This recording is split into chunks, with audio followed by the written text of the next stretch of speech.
কেমনে আল্লাহকে ভুলে যাও বাপ? চেহারার দিকে তাকায় দেখছুনি? বেনামাজি হওয়ার কারণে চেহারার হালাত দেখছুনি বাপ?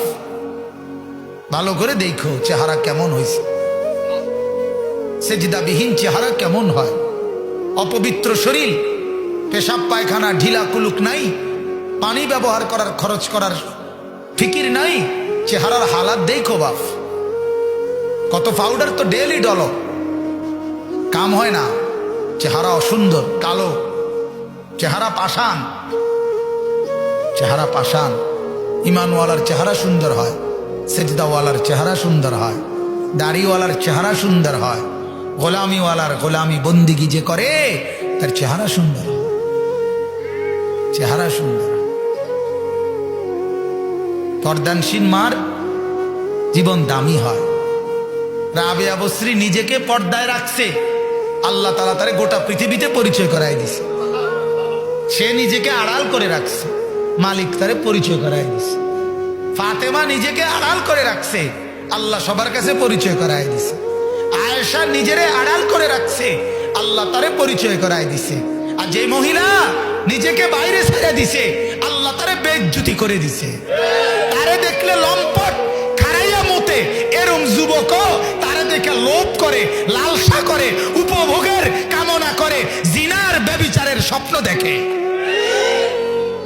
ভালো কল্পনা করে না। বেপর্দা নারীরে দেখা কেউ কয় না যে আল্লাহ এbuড়িরে জান্নাত দিয়ে, আল্লাহ এbuড়িরে জুতা দিয়ে ফিরতেন, এটা কয় জুতা দিয়ে ফিরতেন এbuড়িরে, পারলে এবারে নিজেও জুতা দিয়ে ফিরত। বেজ্জুতি ছাড়ার কিছু, বেপর্দা নারীর কপালে বেজ্জুতি ছাড়ার কিছু জোটে?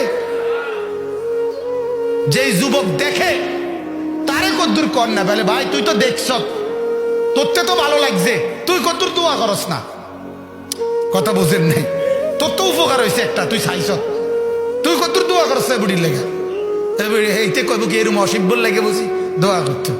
কারে কি তুমি তো দেখছো? কয় অসিব্য দেখেই তো দেখছি, বেদব দেখেই তো দেখলাম, ভালো হইলে কি আর দেখলাম নি হইলে? কথা বলেন না কেন? পর্দানসীন হইলে কি আর দেখতো? তো বেহায়া দেখেই তো দেখছে, বেপর্দা দেখেই তো দেখছে।